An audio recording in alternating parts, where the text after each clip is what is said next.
Smash World Tour cancellation, the real story behind it all.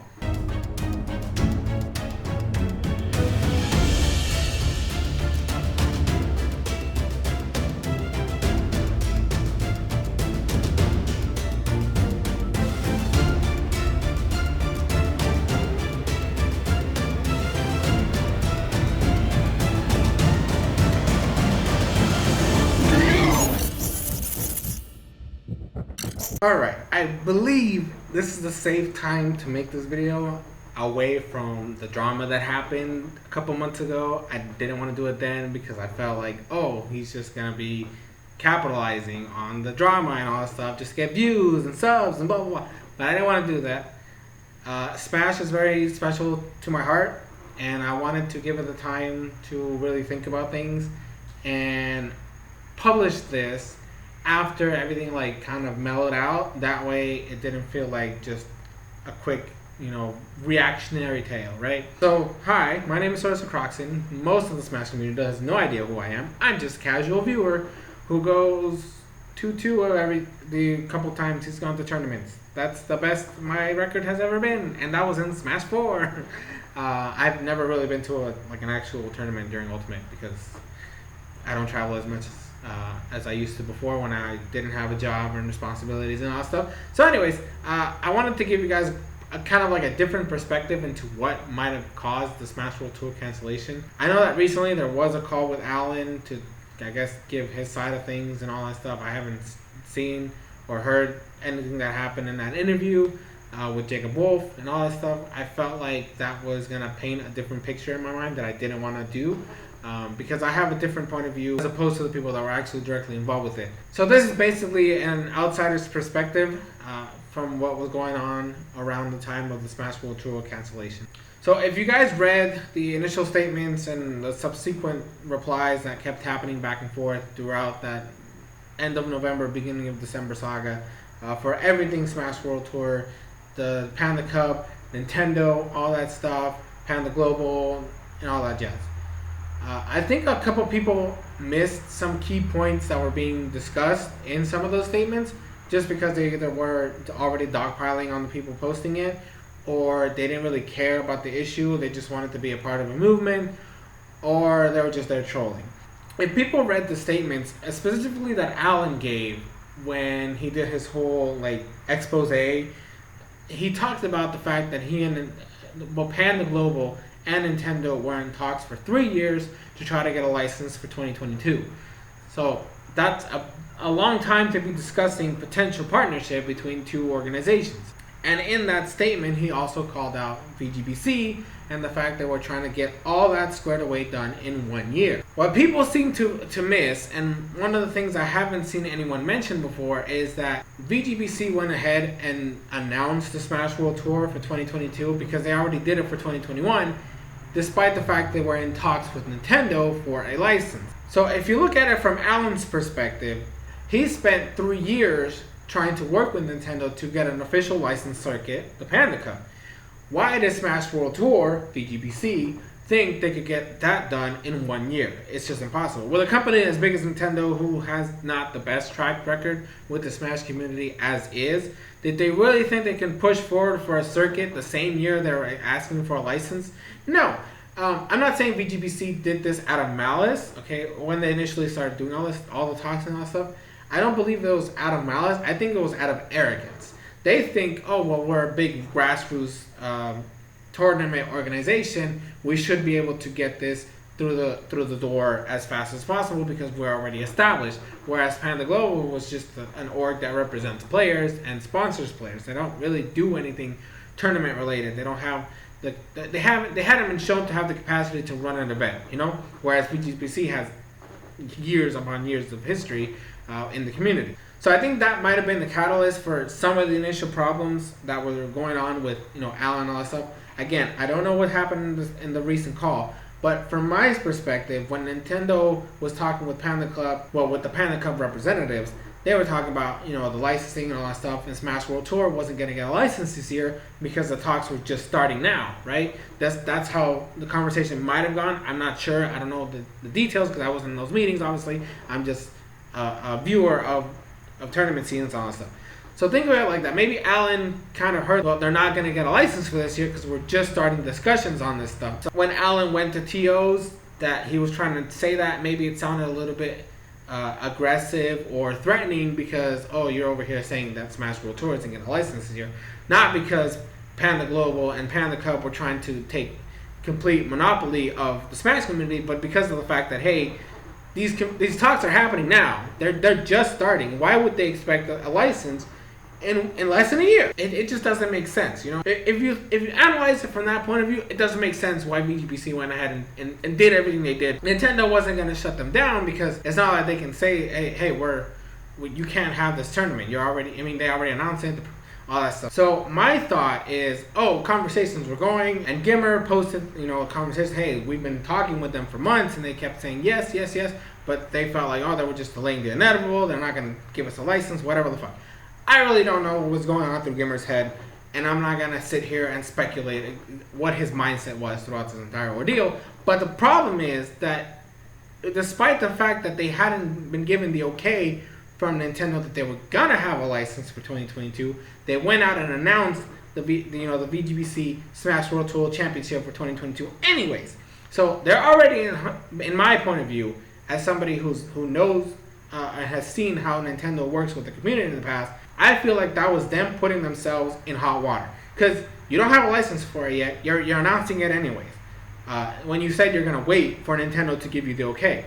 Again, you were basically talking to them for a couple months at that point, not 3 years, which is the equivalent to what Alan and Panda Global were doing. Fast forward a couple months after the whole drama that happened at the beginning of the year, we have the exposés and the bandwagon movement, which I know a lot of people don't like to bring up as a potential fault of what might have happened. But look at it from Nintendo's perspective. And I know a lot of people don't want to do that because Nintendo is the big bad guy in everything related to the Smash community. But please just take a moment and look at it from their point of view. You have Technicals, if I know it's like poison to speak that man's name, but Technicals comes out with the expose and the bandwagon movement, and he creates these two very controversial videos, and he basically illegally enters a major tournament finals and causes such a ruckus that the entire event felt like they needed to kind of like jump around to try to like minimize the damage. You had a verbal altercation between Technicals, Gimmer, and Apostle at said tournament, Double Down. And well, it wasn't like them shouting and all that stuff. It was, they basically came at each other in the sense that, hey, this isn't okay. Why are you doing this? Stop flaming or stop fanning flames that aren't there and all this other stuff. That drama starts happening. Then there was the basic bandwagon movement expanding into Twitter, and this is where the big controversy comes in. And the thing that I've noticed that people aren't talking about, based on the timeline, right? November is where everything hit the fan. Before this, the talks with Nintendo were, they were still happening, but, VGBC had already, jumped into hot water because they announced the tournament ahead of time. And the movement is the bandwagon movement is so heavily toxic and overwhelming that VGBC has to make a public statement on Twitter of everything that happened and all the drama that ensued because of what happened with Technicals. Now, imagine Nintendo, big, try to keep everything squeaky clean. Nintendo sees a publicly announced document of a response of allegations of child endangerment and people breaking in a private event because of a lack of security, whatever the hell, whatever. You mean to tell me you expect that somebody in that whole conversations talk didn't see that statement that VGBC put out publicly on Twiter and announce it to the big top dogs at Nintendo? No, somebody's gonna say something. Do you honestly think that nobody that was working with VGBC was gonna know about that document? No. And if they know, somebody at the higher ups is gonna find out about it, and they're gonna be like, whoa, this doesn't look good. Why is this? Why are these people who we're working a contract with for an official licensed circuit going through all this drama. I don't like it. This doesn't seem family friendly, safe. No. And a lot of people took Nintendo's statement of, health and safety concerns stuff as bullshit. But it makes sense if this is the thing they were looking at before sending the communications to VGBC saying, hey, no, we can't approve a license for 2022. Like, the timing works because it happened right after VGBC sent out that statement. You know for a fact somebody in Nintendo saw that shit and was like, whoa, this looks fishy. I don't know if I like this. Okay, we can't work with an org that's going through this type of allegations. No, we don't like this. And it's going to spook somebody. Nintendo doesn't like to deal with drama. They don't. Which is why they backpedaled when the Evo stuff happened, like back in 2013. Or whatever the fucking happened. I don't fucking remember at this point. They don't like drama. They try their best to minimize it when they're trying to make something public and huge. They're not going to do that. No. So, you mean to tell me that all that stuff that was going on did not base Nintendo's reasoning for wanting to not grant a license for 2022. And then the VGPC probably took the statement of in the future, events will need to have licenses in order to run. Because Genesis has a license with Nintendo, that's why they're fine. But VGPC's over here canceling events. Maybe they took that as a sign like, hey, whoa, maybe we're not going to be able to have anything for the next year, so let's not risk 2022. And that's why they canceled the Smash World Tour Finals in December. Panda Global existing, working with Nintendo, might have felt like a threat because, they're basically a new org trying to enter into the event space. Because they always existed as a player sponsor, but this is their first time putting their foot into the events organizing space. So they're really new at it. And maybe VGBC and to some extent Beyond the Summit felt a little threatened by it because Panda Global is trying to come in to make big money for Smash, which is something they can't do. VGBC was technically doing something major for the Smash World Tour Finals and 2023 championships and all that stuff. But if Panda Cup was going to become a big thing alongside Nintendo, that eventually could mean more money into the scene, which makes it better for players, commentators, people who set up the booths and the streaming and all that stuff. So I feel like there was that kind of, it felt like maybe a threat coming into the scene that they didn't want to deal with because they want to remain grassroots, which is fine, but as we've noticed, this might sound like a jab at the Melee community, which I don't despise Melee. I think it's fine. I don't enjoy watching a lot of the tournaments. The most times I've watched Melee is usually when HBox is on because I like HBox as a player, and I like watching Jigglypuff in Melee, which I know, bad. No, that's bad Melee fan. But I'm more of an Ultimate player, and I love watching Ultimate players. Smash 4, Ultimate, Brawl, those are those players are the ones I follow. Those are the storylines I follow. I don't go back to Melee. No. When I see my players that I like to watch struggling money-wise because there's no money in Smash, it makes it seem dumb and ridiculous that we're catering to the Melee people who are the ones that are saying, hey, we don't really care about the money. We just want to play our game, which is fine. Just stay over there. We can divide the community. We've always been a divided community anyways. Why not actually make an official split? Melee does its own thing where they're okay making, $1 a day, whatever the fuck, playing Melee. And we can have the Ultimate people be like, we got money now. We can make this an actual career that can sustain our livelihood and we can actually afford to pay the bills. I think that's the best way to put it. I honestly feel like if this is the way that the Melee community wants to see itself, then we should just officially split off. We should not be just a whole Smash community anymore. I think we should officially split and be like, this is Melee, this is everything else. Because everything else wants money.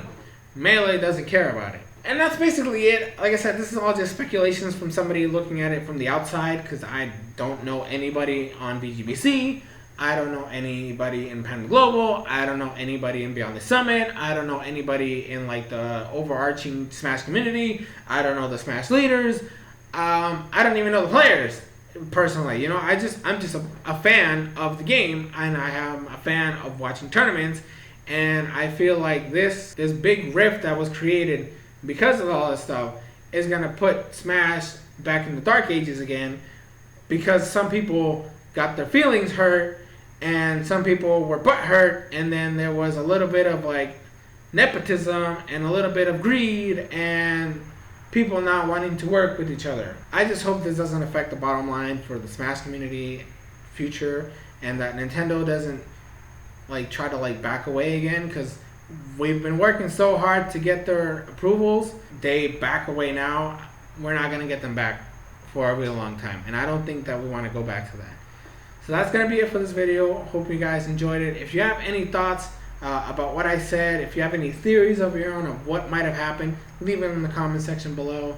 And that's going to be it. Thank you guys so much for watching. I have been SoresanCrockxen, and I will see you guys in future videos.